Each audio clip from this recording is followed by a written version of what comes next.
AJ. Hello. You have given me PTSD. What?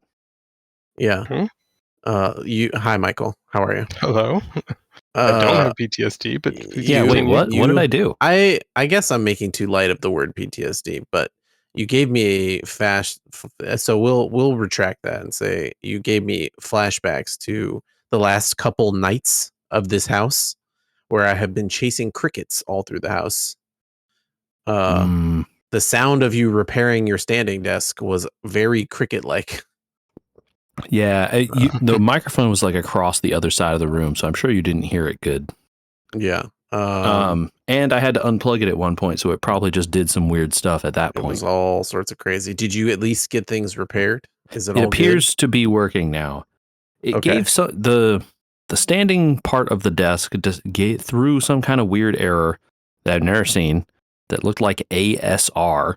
And very quick Googling was like, when it does this, try running it all the way down to the minimum height, which I never use because it's really low and like my knees, I'm tall, like I would never put it that low for sitting purposes. And my computer, it turns out, is with the cords and stuff sticking up out of the top of it in a few cases is higher than the minimum height. So I had to kind of like finagle some stuff and move things around in order to get the desk all the way down. And then after I got it all the way down and held it, it like made a little like beep beep noise and then resumed showing like the numbers. At which point then I could use my memory settings to bring it back to where I wanted it to be. Oh boy. That's way too much work for something that just should go up and down. Seriously, dude. And like, this is like on me, right? Because like I could just be holding the button up and down all the time and like not have one that has memory settings or whatever. But like, how hard can it be to just remember how many counts on a motor you need to do and move up and down? Like this shouldn't be that tough. Yeah, it's one of those things where they provide you the option, so it should work. And it's not even a complicated option, dude. Like, I'm confident I could program the motor that's needed to make this thing run. Like, it feels very basic. Like, I'd have more trouble with the 7-segment display than I would the actual, like, motor part. We have many squeaky and broken things here on purpose, as I think last year we were discussing the pool construction in 2025 and how we were redoing most of the yard. Weeks ago, we started on the rest of the exterior. So many things are busted, broken, and slowly being replaced, including doors and there are holes in walls because they need to be like actually repaired. So that's where the crickets are getting in. But overall, it was a weird moment where we sandblasted the house. By the way, sandblasting a house is very loud. I bet. Very, very, very, very loud. I don't think most people do this while they're like inside the house. Yeah, at a certain point we left. Yes. And could still hear it. Well, yeah, from far away. But your neighbors were like, thank you for this wonderful gift. They'll enjoy it when the house looks better from the street. And once the paint came off, people actually were commenting that it looked better. So not a good statement to say your sandblasting looks better than way past time to get some new paint. Well, we're gonna go with a color coat, which is a way easier way to get a new color on your house and doesn't require paint, which is great. But it's shaping up. You can actually start to see the direction that things are going, and there's a light at the end of the very, very long tunnel that has been this house's reconstruction. But it's slowly resolving to daylight and not another train. Well, it's funny you mentioned daylight there, Michael, because I wanted to ask you guys about the House today voting to standardize daylight savings times across the whole country. Bro, don't even talk about this. Why are you even bringing this up? This is like propaganda or something. Well, I'm seriously annoyed. Why does anyone bring this up? It happens every year. Some junk ass person who's a bad congressperson from some state that doesn't matter brings the shit up every year. They're like, oh, look, we'll get rid of daylight savings time. Haha, everyone hates this. It'll be great. I'll get free points. And then it dies in the Senate or the president doesn't sign it every friggin' year. It's a stupid waste of time. Come back to me when it's an actual law that passes that we have to obey. Until then, f*** off. I'm seriously annoyed by this story. It happens every year. Every year. Yep. The problem is that people, like, everyone gets on board with getting rid of it, but people can't decide which direction. I don't even care anymore. Pick one. Both of them are bad. You just lose whatever way. One way farmers are mad. Who cares about them? One way everyone else is mad. Who cares about us? Just pick one so that we stop having to mess with the clocks. But no, instead every year they'll just not do it and then make everyone mad. Oh my gosh. Everyone will get used to whichever way you pick. Just do it. And they just won't. It was Thank my you for coming secret to JJ's TED Talk. Oh my god, that was my secret lead in to saying that the only thing that could actually bring this country together is the World Cup. I mean, all of us united in our hatred of the people who beat Norway, or like what? No, I was just saying our collective the game to Argentina. I was just gonna say our collective love of Erling Haaland, I think is how you say it. Man. Whew. Yeah, I'm not good on his first name, but Holland is definitely his last name. So yeah, I think you're right. I think it's Erling. I think did you guys see that Ailing? Ailing, it might be. Yeah. I'm not Norse enough to know how to pronounce it right. Yeah. Did you guys see that in one of the souvenirs he took home was a stuffed raccoon? Apparently because they don't have raccoons where he's from. Sure. Okay. They don't have anything close to a raccoon, by the way. That tracks. Yeah. They don't got those kind of animals over there in the Nordic. They have like ferrets. They're not really. Yeah. Playing cold type. weather. And like I don't know. Moose. I don't think they have moose over there, do they? They have reindeer. Do they not have mooses? I don't think. I think moose. Not meese. It's moose. I think mooses are a Northern American thing. Are they? As far as I recall. But I think the World Cup did at least stall off people's attentions from other things, which has been roughly pretty good overall. The first year in how many years that the actual top 4 ranked teams are in the top quarterfinals? In the semifinals now. Semifinals, yeah. Well, there's only one of them already resolved as we're recording this, and we'll find out the other one tomorrow. Yeah. But yeah, I don't know how often that happens. It can't be super often. It's not. Yeah, it's been like 12 World Cups or something like that. Or maybe it's been 12 years. I can't remember which one they said. It's been a 12 while, years though. would only be 3 World Cups. So that's not that big a deal. Well, every World Cup is a big deal because it only happens once every 4 years, right? Yeah. I was realizing that England has always got to be a stacked team because they probably pick players out from other countries that just want to play there since they're all English citizens playing in the Premier League, right? Every soccer country that is big, like, has their... So I was tipped off to this by a coworker who's a big soccer person, and he's a Barcelona fan, which may be relevant to the standings. Okay. The way soccer development works, and Andy may have like some inkling of this as a soccer parent.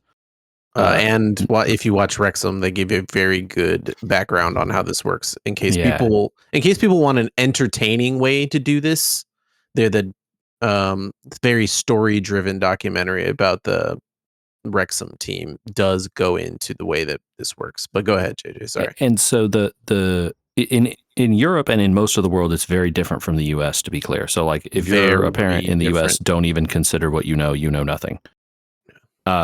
In the rest of the world, though, parents pay some money, but like relatively nominal amounts of money for a child to attend these soccer training camps in various countries, and the countries will go out and recruit promising children and bring them in, and they live in that country for a period of years while they train them to be, talented soccer players. And at a certain point, they no longer are paying for them to be in these places. Correct. At a certain point, the places now pay the children.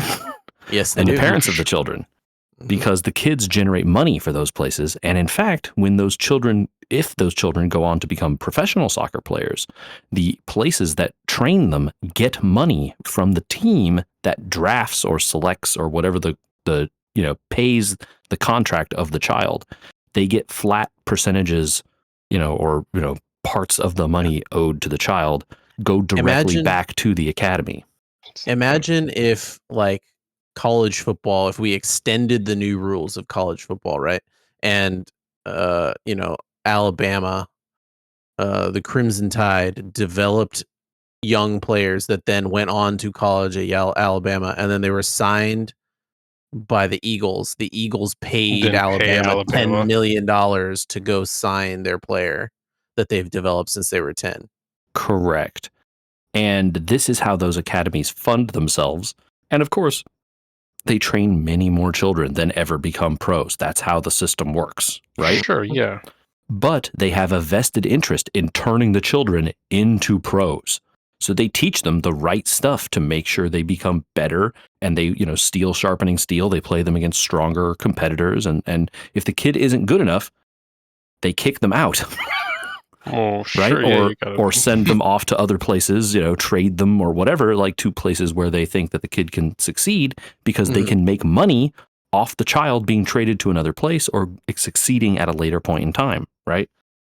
So they actually are invested in the child succeeding at the sport. And so because of that, the childs live in these countries, and the crucial, I forget what the exact amount of time is required in order to claim like citizenship, quote unquote, for the World Cup. Under FIFA rules, yeah. Under FIFA rules, if you're in those child academies, you're there certainly long enough. And so if you went to the Barcelona Training Academy, you are eligible to play for the Spain national team by the time you turn 18 or whatever the minimum age is. And that's on purpose. Oh, yeah. Exactly. So they start you exactly as young as you need to be, that if you start at that age and go all the way to the point where you would start to turn pro, you would be eligible to play on the national team. Doesn't hurt that FIFA is headquartered very close to the way that the places that these systems are in place versus, Argentina or the US or other places. Yep. Oh, and to answer you guys' question, the last time it happened, the top 4 teams, that would be never. Oh, no. Wow. It has never happened. This is the first time. Huh. That's pretty cool. Yep. Okay. I thought they had a time that said maybe it's happened. Maybe it's happened on the women's side, but it's never happened on the men's side. Wild. That's cool. Yep. Very cool. Well, the World Cup is still going. While we talk about this, there are still 3 teams in it. We'll see. I don't know. I'm invested in good soccer at this point. Doesn't really matter. Oh, you didn't get a good soccer game today, so get bent, nerd. Yeah. Hey, it was a good soccer game from one perspective. Yeah. If you were a fan of one of those teams, you had a really great game. I mean, yeah, Spain was the tall kid on the field holding the ball over the shorter kid's head, right? I was pulling for France, I guess. Same. I was disappointed, but it was a little bit of Spain imposed their will on France, and like France couldn't do anything about it and flailed about and just wasn't able to stop it. They were just Spain was just better defenders at all phases. Yep. Yeah. Will Magic the Gathering be imposing their will on the stars? I mean, yeah. I don't even know where to go with that, man. Or will they get swallowed up by the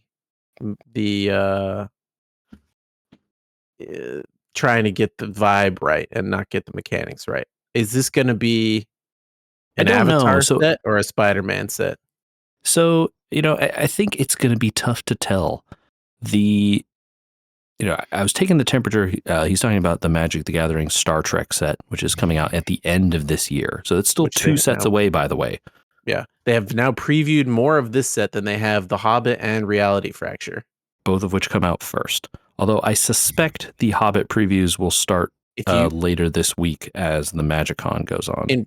In fact, if you add up The Hobbit and Reality Fracture previews, you have less cards previewed than just the Star Trek set, not including the commander cards that they previewed.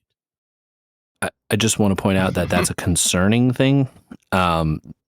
It feels a little bit like they're intentionally driving some hype, which is a bad sign, right? For Star Trek or for ignoring Reality Fracture? For Star Trek, like they feel they need to force hype into it because no one else is interested in the set.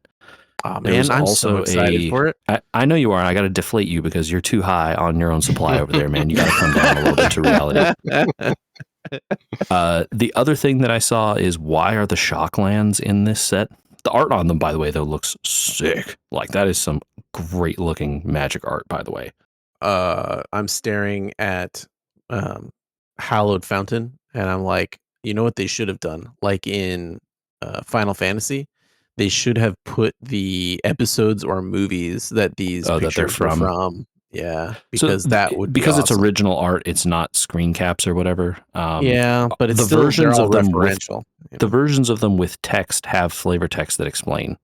Oh, of course, yeah. I know what they're from just by sight. I do not, of course, need because Steam you Vents and I to explain to me. Are super nerds, but like not everyone is, you know.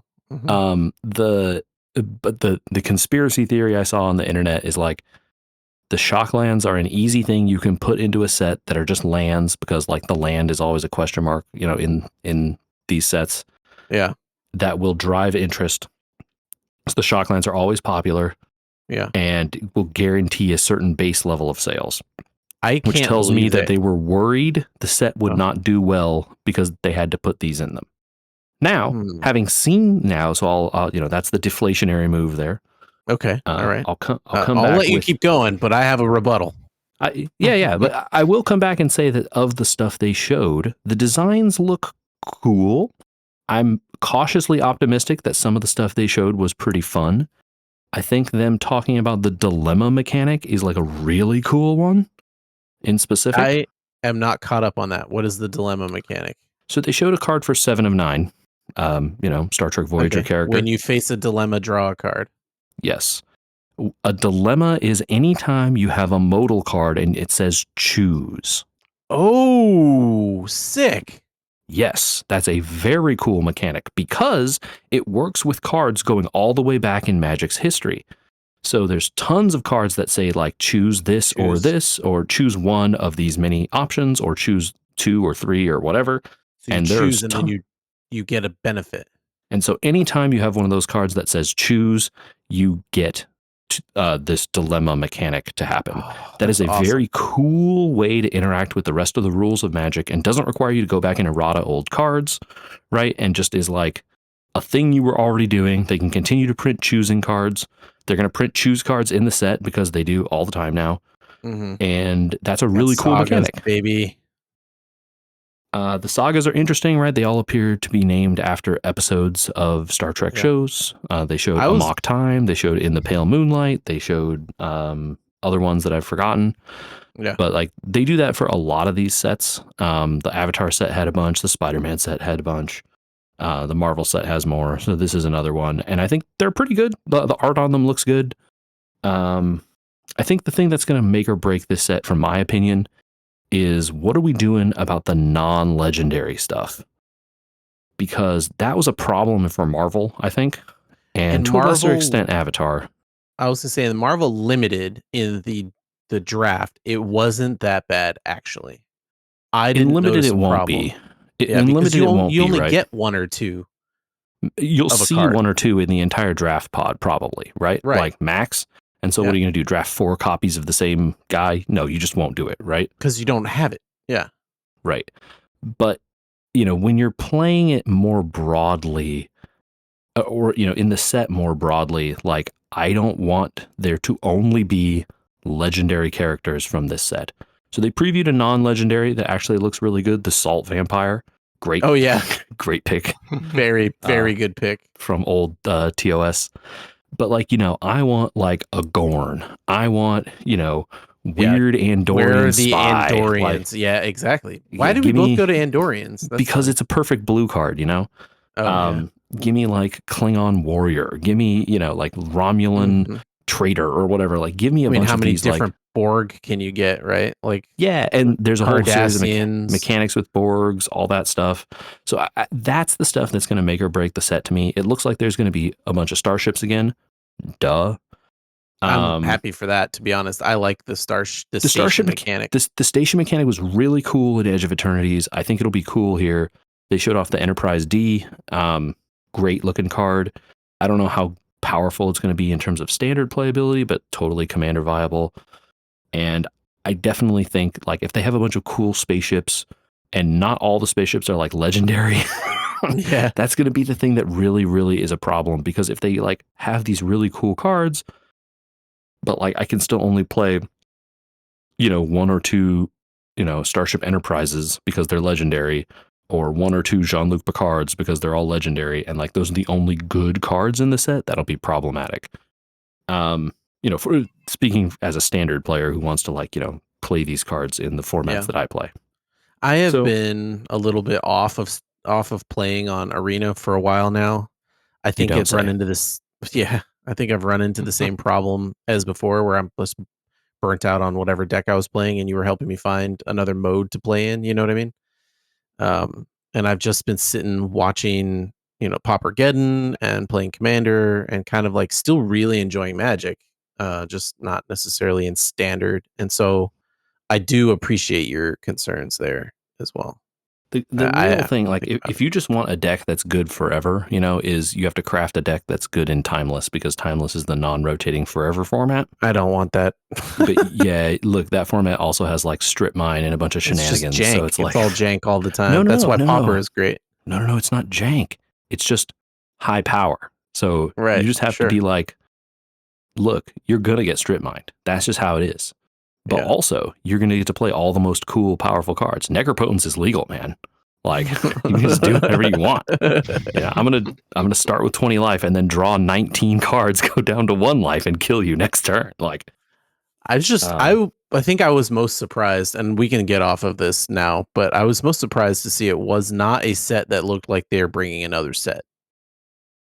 They brought the gas from the original series all the way to the end. Right. There is Enterprise in here. There is Strange New Worlds in here. There's Lower Decks in here. Oh, nice. I think the thing that will be curious to me, and I think we'll see with this as Universes Beyond goes forward, just like more broadly, the Universes Beyond sets they brought in, right? Marvel superheroes. It feels like they have every damn Marvel thing shoved into this one set. Every damn Star Trek thing shoved into this one set. Are they going to go to like arcs of these sets? Are we going to get like 2 or 3, like when they can tell a real story instead of just like, here's all the characters, like push them all in? Like, are they going to give us like that would be what I would be looking for in like this is a mature version of Universes Beyond, where we're not just all cramming in as fast as possible to try and make money. Yeah. Like, oh, this is the set where we're going to do like the Captain Kirk time travel story arc or whatever, right? Like, I don't know. You can make up some nonsense, right? It would be cool to see, let's say, like, I don't know, pick a Michael, I guess, since we'll probably talk about Stranger Things in a minute here. You could pick, I know they've done a secret layer Stranger Things, but like, there's enough there. They could do like a year where they're like, hey, the Universes Beyond this year is Stranger Things, and you're going to get 4 in-universe sets and 3 Stranger Things sets, and Stranger Things seasons 1 and 2, 3 and 4, and then 5 or whatever, Sure. Like, or like they could even do it across multiple years. It doesn't have to be, that tightly bound, right? Like, if they want to take 2 years to develop a thing in between, right? Like, or whatever, they could, but like it just have some kind of overarching story that isn't just like, here's all the characters you know and love, nostalgia. Like, give me something a little more than like the gang is all here, my guess, melee invitation. My guess is they're getting hammered like Fortnite with the popularity of this game. The people are probably coming to them all the time, and they're trying to get as many as they can. Yeah, totally. And I'm just saying, like, I hope this matures into something like that, because like there's cool stuff they can do here, and they do it in like little pieces, right? The set phasers card they have is like really cool, right? Like, Michael, you know enough about Star Trek to answer this. Like, what do you do with the phaser You know, it has settings on it, right? What are the two settings? Set to phasers to stun. And then the other one is and kill. Absolutely. And that's what There the you card go. does, right? Like one version, it's a choice, and the choice is stun or kill. Stun, you stun them. Kill, you kill them. It's like perfect. Yeah. It's funny too because Set Phasers 2 is like a strict almost upgrade to Blast Set's Helicarrier Strike. Like right off the bat, because it's modal, so you can get a bonus off of it. You know, like very funny. Yeah. I mean, doesn't require teamwork. Right. And you know, like, so the thing I haven't seen a ton of yet in this is like, what is the themes of these set? Like teamwork was a big theme in the Marvel set. Yeah. There's like Captain Janeway does an explore thing. Is that what the one of the themes? So does Cisco, by the way. Cisco does an explore as well. Cisco's a commander card. I don't care about him. But there's but you know, like there's a Borg assimilation thing, maybe. You know, what are those kinds of themes? That's the stuff I want to see, and we haven't gotten a lot of that yet. It's like 3 sets away, so you know, whatever, sure. Yeah. But yeah, anyway, it was hype news today for a lot of people, for me especially. But there is definitely a lot of hype, and it should be hype because the cards seem cool. And like the thing I was most worried about is the art, and I think the art looks good. They did fine. Even the like photorealistic part, which I'm like less excited about. But like the rest of the art like looks awesome. Those lands really good. Yeah. I was surprised that they did textless shock lands. Like very cool. Like, well, especially for commander players, you know, you're gonna have to teach everyone like, no. If you want that to come in untapped, you got to pay 2 life, and everyone's gonna be like, wait, why? Look, man, if you're playing shock lands, you should already know. Yeah, that's true. I wonder how much these textless ones will go for. A lot. Well, they're down, you know, Shocklands in general are down to like $8 now, thanks to the reprint. Yeah, but the borderless, textless Star Trek only versions, right? Yeah, true. Any Shockland, yes. The specific Shockland you want, no. Yeah, Unfinity Shockland that is borderless space is $30. So anyway, Michael, you finished Stranger Things. Yes, we did. And did you wish you hadn't? No, I was fine finishing. Dang, there sure was a lot of monologuing in that last season. Man. Whew. You usually catch the good guys out for the bad guys, right? You usually catch the bad guys out for talking too long. Now the good guys are getting caught out. Yeah, they had to have a final conversation between every relevant pairing of character there. How many final conversations do you need to have? Do you need to have maybe that's what I was just going to say. Conversations? I was just going to say all of them. All of them is the answer. I can't believe we had to have multiple times where like, I guess this is the last time we'll talk, and then they have like a 10-minute teary emotional conversation, and like 2 episodes later they do it again. You're like, what? Did we not already cover this ground? But it's in with the urgency that clearly exists in the background based on the actual plot of the story.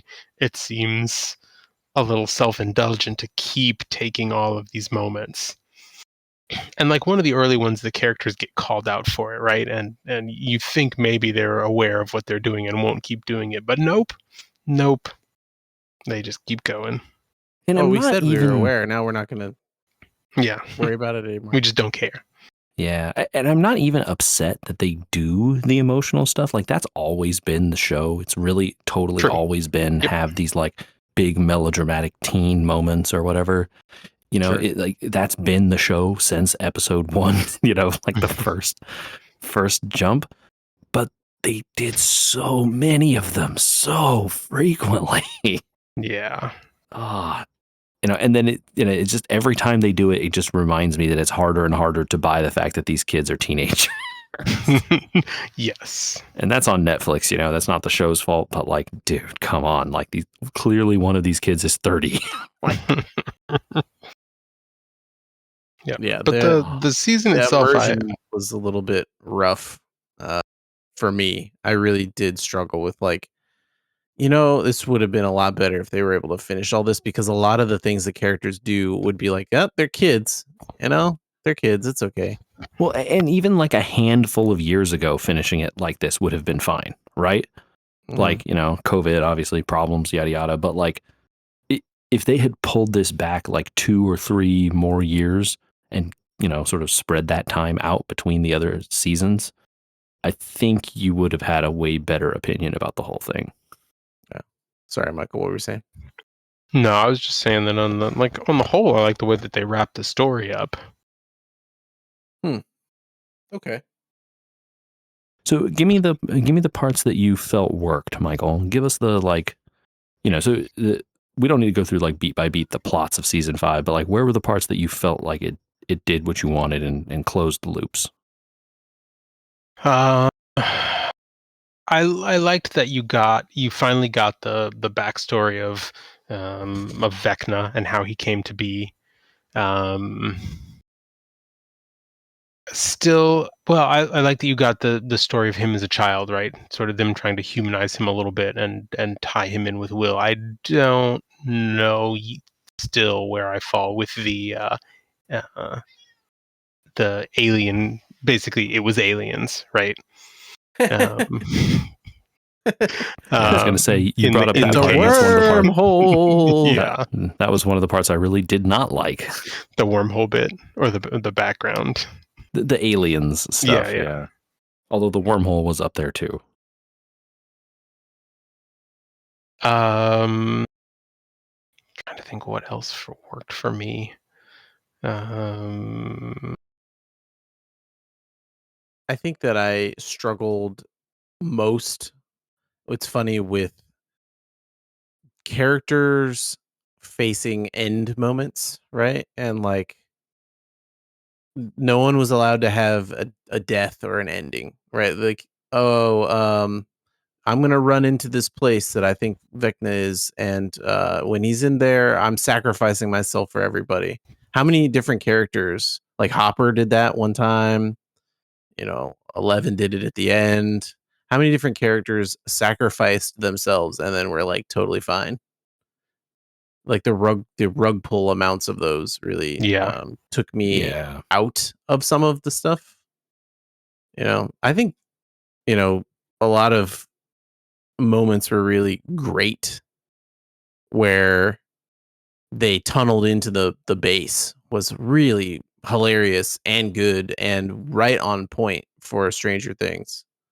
Like the kids doing kid things that actually work out. The Goonies, patching the Goonies-esque plot. Yeah. And then you run into immediately afterwards, like, actually, things have gone bad and everyone's going to die.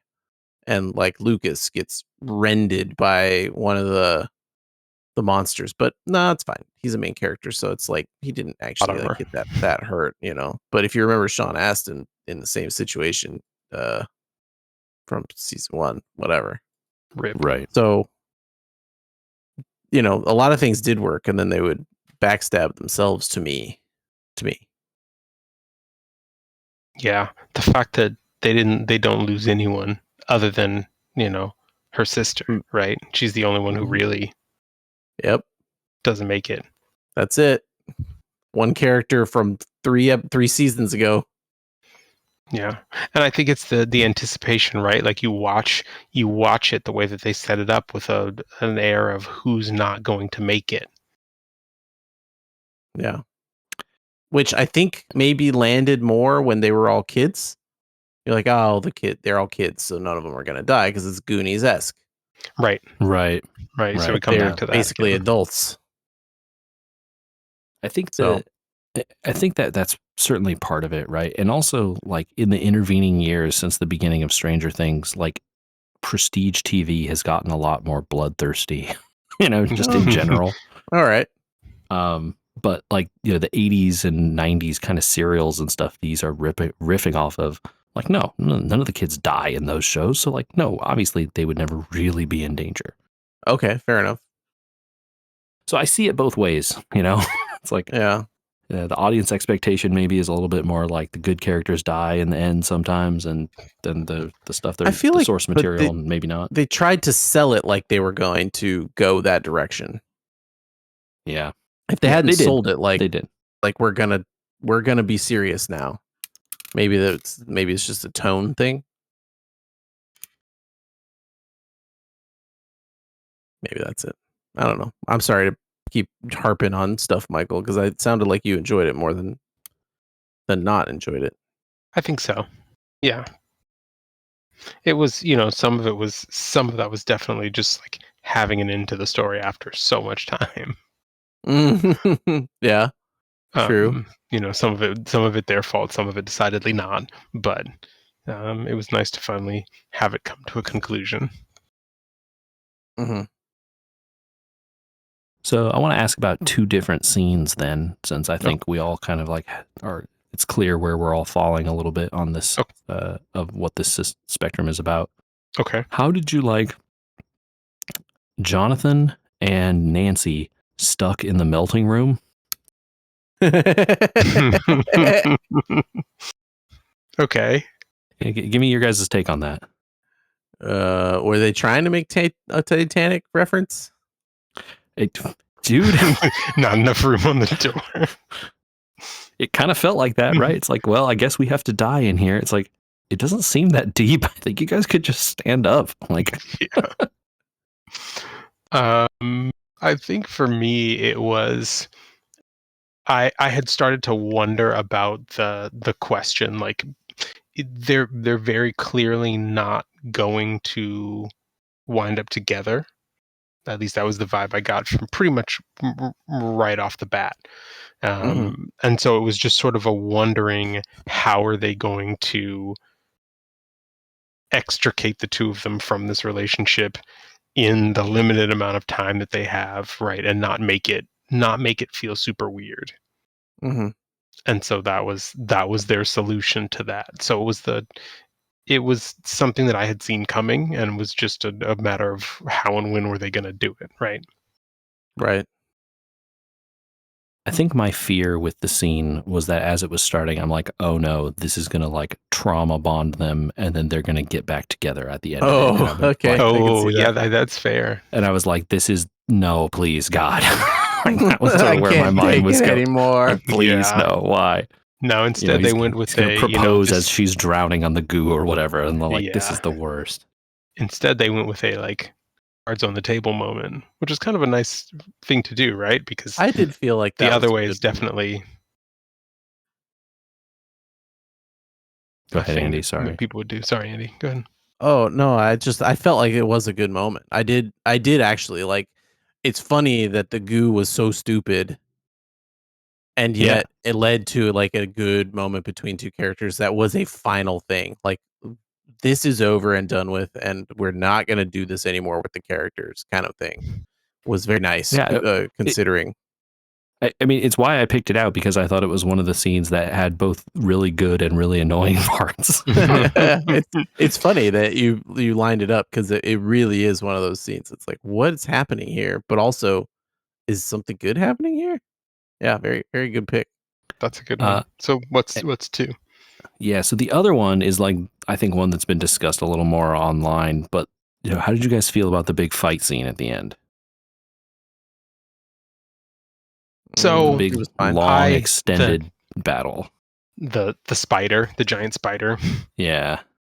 I had kind of guessed, like, I guess earlier on I had sort of the stray thought of, that looks kind of like a giant skeletal hand.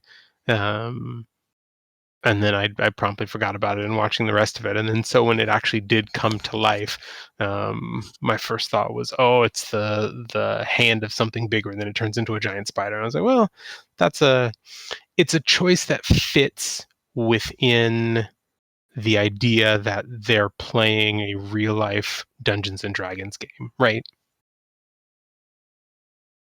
Mm-hmm. I think that's kind of what it came down to me, right? Is that they've been fighting all of these monsters that are kind of the game brought to life, and now they have the final fight of their campaign against what looked like a building turns out to be giant spider monsters. So I think in that context, it sort of fits. Okay. I was less enamored with it. I have the story forever stuck in my head from Kevin Smith about him being told to write a fight between Superman and a giant spider. Okay. And that's always stuck in my head whenever I see like a bad guy become a giant spider. And I'm like, oh, okay. Was Kevin Smith's point like, this is dumb, like Superman is Superman and a spider is just a spider, or was there like, exactly, yeah. yeah, okay, yeah, And he's like, why would we do this? I don't know what would the spider have over Superman? It's right, less that in this scenario, and it's actually even more the reverse. Like, how does the spider lose to To a handful of kids. a handful of Right. kids with machine guns? Yeah. The moment inside where Vecna gets crushed by the thing makes some more sense to me. Given the history of the show, but Yep. That to me was another moment that worked, was Joyce being the one to finally put him out of his misery. yeah, okay, I could see that. I liked it. I like that she was the one, right? They built up the whole thing between Henry and Eleven, but I like that it was Joyce who finally got to vent like a town's frustration on him.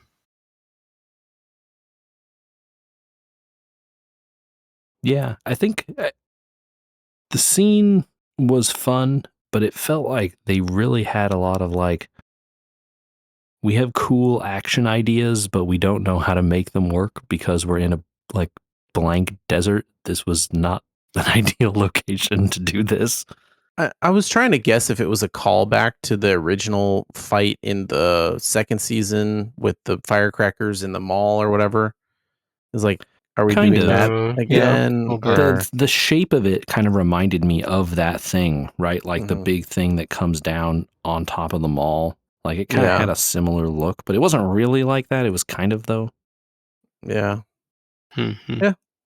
Mhm. I think the other thing that I really, this is just general about the season. I think the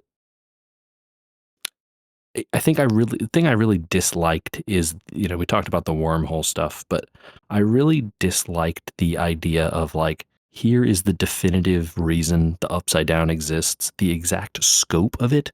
It's not everywhere. It's only confined to this one tiny little area here.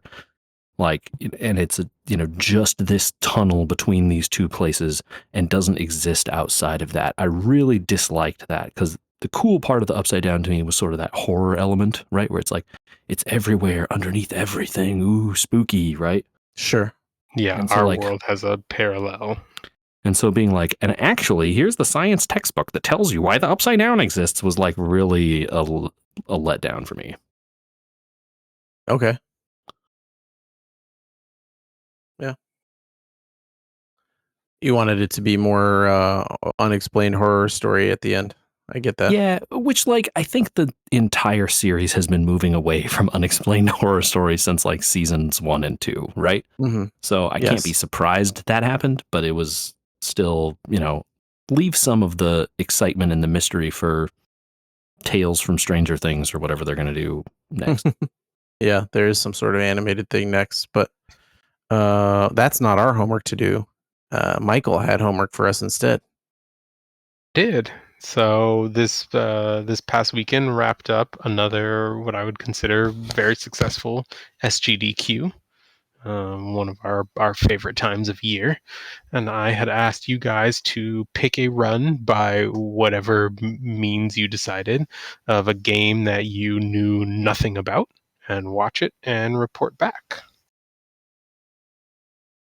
Yes, you did So do that. who wants to start? Um, I yeah, got one. So okay, we all watched runs, hopefully, right? I did. Question mark? Yes. Yes. Yes. Mhm. I watched multiple runs. Michael's homework assignment was to watch runs you knew nothing about. Yeah, that's true. So did we all follow that that part of the instruction?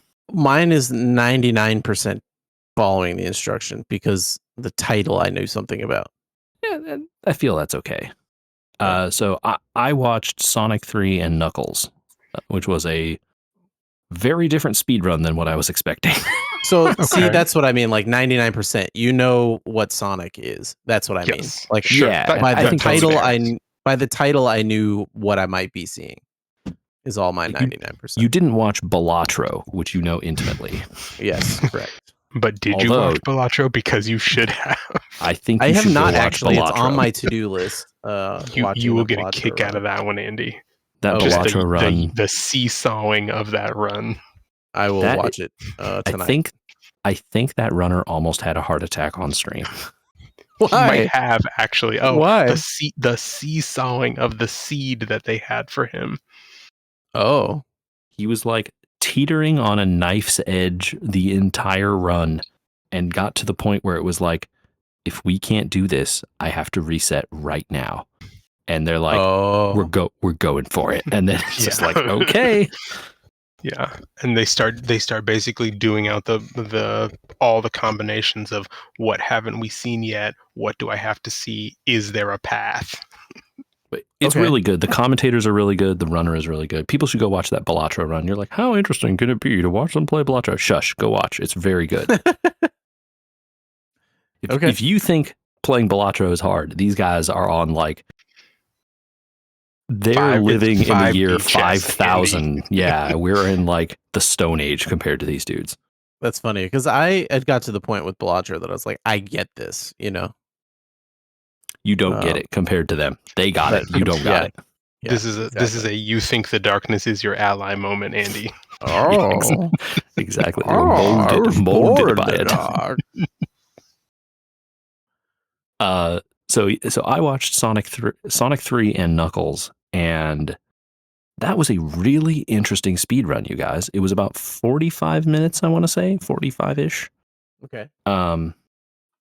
Have either of you played that game? I never had a Sega Genesis growing up. Yeah, no, not me. I have seen that one played, but I have never actually played it myself.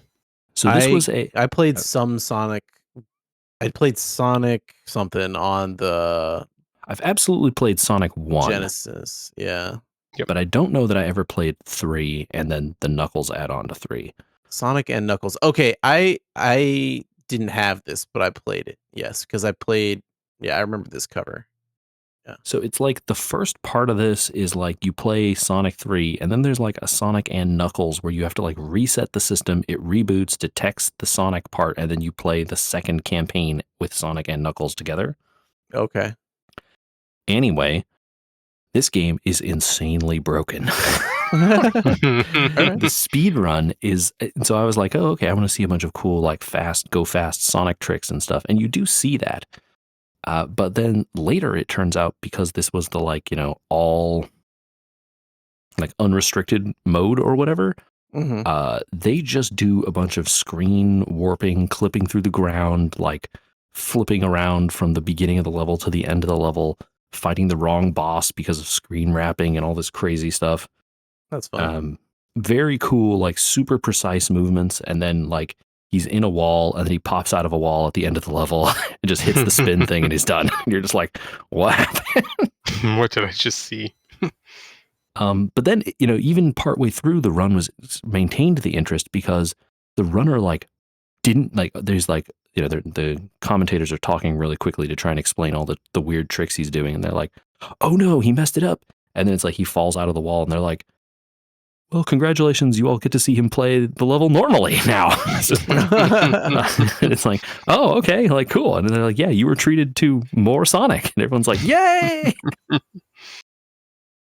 Really interesting run. I have no idea what that game is actually like, but the speed run of it is really bonkers. I had never played this, but I had the system that it was on. I found the Rocketeer game.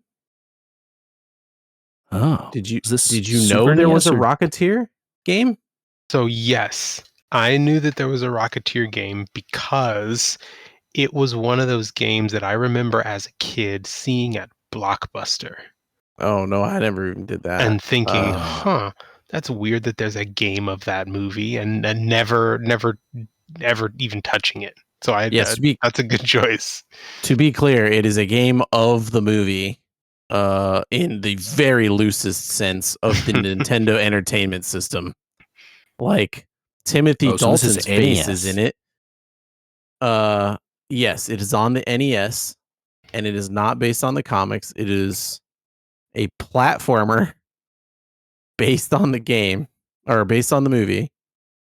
You know, they have some scenes in there from the movie in between that the speedrunner did not show us. I think all in all, the run was about 20 minutes. Maybe I think it was under 20 minutes actually in terms of time, like 19 minutes for time. But it it very much seemed like we have the tools to make these 3 levels, and then we can change the color palettes on all these levels. And that's about all you're gonna get out of this game. It was kind of wild. It probably was not very good. The speed run itself was actually pretty good, but it was done by Mad Mega. And it was part of what I found out during the speed run. It was part of the NES Block. So there was a whole block of games they were playing at like 6 a.m. from the NES. And my guess is they all had a roughly similar vibe. And what I've noticed actually about speedrunning by watching this intently with the you know the homework sense of my I need to talk about this run on the podcast. Yep.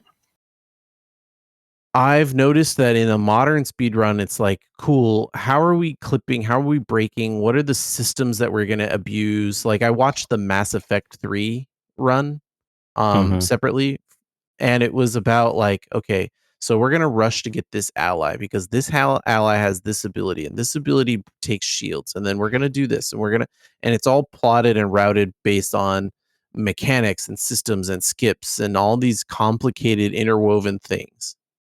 And what I noticed about the NES version of this game specifically, yeah, he did a few things where like he memorized where he was going to get fuel. There's resources in the game. There's fuel and ammo and life. Okay. Yep. And the rocket runs on fuel. Very funny. The Rocketeer does not change much in terms of his position or standing when he gets into rocket mode. He looks like he's still kind of walking just in the air. So very cool. Very good animation there. This game is real high quality. Hey, the NES only has so many bits, okay? There's only 8 of those. You can't use too many. Yes, very true. But he would memorize like how he would get fuel and all these types of things and skip some of the levels by flying at the top of them or whatever. But much more simply, the NES Block, I think, and this game in particular, illustrated to me that like old games and speedrunning are about like, I've memorized this. I know 90% of the time when to throw grenades ahead of me off screen to kill the guy that is coming on screen. I know when to stand at this door to kill this one guy that will give me hearts for the next part of the level because I intentionally took damage in order to get through the last part of the level much faster. It's not really like the intricate modern systems. There's no like clipping through the floor to get to somewhere else. It was just 20 minutes of memorized gameplay that he was having. At no point where was the couch talking and he wasn't participating. It was a really cool 4 people that obviously all knew this NES game by heart, and they were making cracking jokes the entire time. They were having a wonderful time explaining inside jokes about the game, talking about, movie references and all sorts of stuff like that the entire time. And it just had like a much more joyful vibe than some of the sweaty, oh my god, I don't know how we're going to get through this section, or the Elden Ring run that I watched with you guys via text message when we were all watching it separately. The funny thing is, I don't think they were stressing too hard during that Elden Ring run either. It was just like they were all off doing crazy, different, unrelated stuff all the time. But I think that the camera operator was stressing. Yes, and the amount of things that were happening while the runners weren't necessarily stressing because they were having a good time. like the amount of things that were happening and the amount of things that were possible was wild. Like the Death Link thing and the amount of different weapons that were happening and the weapon switching and the menuing and the running around to different areas to get different bosses, and none of that was in this run. He literally was like, okay, this is level 2. Okay, that was level 2. Yeah, we just sort of flew over it. Level 3 is coming up. There's a boss at the end of it. We're gonna punch him a few times, you know. How far games have come since these days, right? Like how many very much different things that are going on, you know? Well, and the nostalgia hit for me wasn't even about the Rocketeer at the end of it, because it was just so very clearly not even a Rocketeer game. It could have been anything else, you know? That was just the skin they slapped on top of it. Yeah, it could have been anything else, and it was just so bland and vanilla and like not a thing that I would run out to be like, I need to get that, or I need to play that, or whatever. It looked super boring. But thinking back to it, it was like, you know, this thing would have taken days to beat. It was one of the types of games that like, oh, you made it to chapter 2. Here's the code so you can get back to chapter 2 tomorrow. Right? Right. Like, here's the 9-digit code. They never expect you to get more than a couple of stages in without dying an infinite number of times, because the game is built to cheese you like that. Yeah. Right? But he was literally running through it just like, so we're just going to use grenades, and each grenade uses 5 ammo, and I know where all the ammo drops are. We'll never run out of ammo. Yeah. It's like, okay, I can kind of get behind that vibe. The NES speed running is just so different compared to all the other stuff that we were actively talking about and watching. Could you imagine if they had put that back to back with Balatro? People would be like, what is happening? The whiplash? Oh yeah. Yeah, totally. You know? The game's so desperately based on randomness. So my suggestion is to watch like an NES block or something like old school block once, you know, and the game's so short. It was crazy. It was so fun to be like, oh yeah, that genre of game is like 20 minutes if you know what you're doing. Yeah, that's wild. I think JJ that NES block actually ended with the original Castlevania, the NES Castlevania. Oh man, that game is total BS. But it would be fun to see it run. Oh yeah, because the people that are good at it keep the like upgraded whip or whatever that makes the game actually fun to play, instead of dying and then starting over with the level 1 whip and having to hit every bat like 4 times or whatever and wanting to die. I mean, he got to the point in the Rocketeer game. He's like, oh, hold on, we're actually at the hard level. So you have to go up here. There's one. This one. He's like, you have to go up here and you have to shoot this bat 4 times because it's actually 2 bats. In the game, it's coded wrong. So like, you'd never know that you had killed the other bat or not killed the other bat if you only shot it 1 time. It's like, really? That's the hard level. Very funny. Michael, you also have to participate in the homework. Oh, that's fine. I can participate in the homework. So mine, I watched a couple that would probably fit into this category. But the one that I think I enjoyed the most was the last bonus game right towards the end of the run, Super Dram World 3, which was a Super Mario World Kaizo. And just absolutely brutal levels. Like the runner who did an amazing job running through this game admitted at some point very late in the run that he has still, as much as he's a runner of this game, and he has never 100% beaten it. Just like never 100%ed the game. There are 1 or 2 levels that he just he said there's one in particular that he put in like 6 hours on his first try and just gave up and has never really gone back to it. Is that fair? I don't know. It's not fair to say you haven't 100%ed it, right? Because you can't even technically beat it. Can you? You can, yeah. Yeah, because he ran a level that as a bonus showcase at the end where he got a save state from another runner who had beaten all the levels. I feel like that game could be infinite though, so it's like rough. It's not. Dram 3 is a hack. It has a finite number of levels. Some of them are just insanely difficult. Okay, so it sounds like you do know this one, JJ. Yeah, so I have seen a streamer play this. I think think the last boss is a Bowser. Maybe I'm thinking of the wrong. It is. The last one is a Bowser, yes. I might be thinking of the wrong one, but I want to say the streamer I watched spent 20 hours on just Bowser. That Whoa. one boss fight. That's wild. Could believe that. Dying, restarting, dying, restarting. And he wasn't using save states, so that probably added a bunch of time, but like a sadistic amount of difficulty. So yeah, fully believable. Those Kaizo runs are really, really unbelievable, especially the like Super Mario World ones. I know they run Mario Maker every year, and those are interesting.